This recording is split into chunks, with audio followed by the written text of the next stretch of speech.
Hi, welcome to another episode of Hot Takes. As part of the manifesto lies that Labour presented before the election, one deep down buried in their little thing was that they were going to make it much easier for people who wanted to change gender.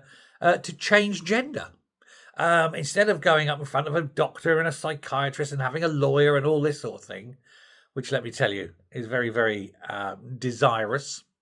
They were just going to do it on a registry. You just went in one day and said, "Today I'm a lady," and off you went. How would anyone else know? I mean, sometimes you could take a guess, but sometimes you just couldn't. Because some of these men that wear the lady face, well, they still look like blokes, don't they? Let's be honest. I mean, I'm not insulting them. They do. They just look blokey. That's it. And they go into the pub and they can be wearing an A-line dress and a pair of slingbacks and going, "Hello, mate, pint of Guinness." How do you know, right? But not having a lawyer, I mean, this is an example, of course, but let's say a man dies and he leaves his entire fortune to his eldest son. Well, the second eldest son will get it because the eldest son is now the daughter, you see. It's very complex. But this is what happens. You know, people don't think into the future. That's why lawyers all the time.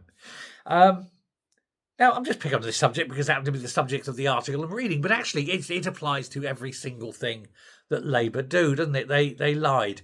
And we know they lied about this one because they're dropping it. It seems to be a bit too hard and a bit more complex than they thought. And this idea of making it easy just having a register, it turns out, is incredibly bad. It's the worst idea of them all because there's no control over it.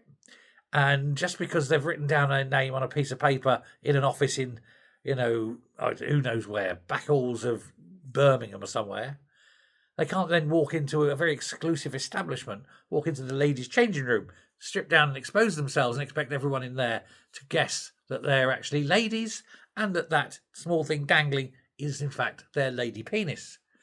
How would you know? This is the problem. So another broken promise by Labour. This one, they're saying, is because it's so difficult to do. Rubbish. It's not at all that. The real reason, of course, they're doing it is because they've looked to American Trump and he's got rid of all the wokery bollocks, or he's trying to, and it's proving very popular. They're looking to the polls here and they realise, oh my God, we're sinking faster than the Bismarck after it was hit. And so, oh dear heavens to Betsy, what can we do? Well, let's go and change this and change that. Let's go de-woke ourselves. Let's go populist and try and salvage something. But of course, it's all far too late. Whilst it's a welcome move, it's still far too late. Labour are sunk whatever they do. They are the very Bismarck, an enemy ship sailing in our waters. And they need to be sunk, and sunk quick. Hey ho, let me know what you think. Thanks very much. Bye.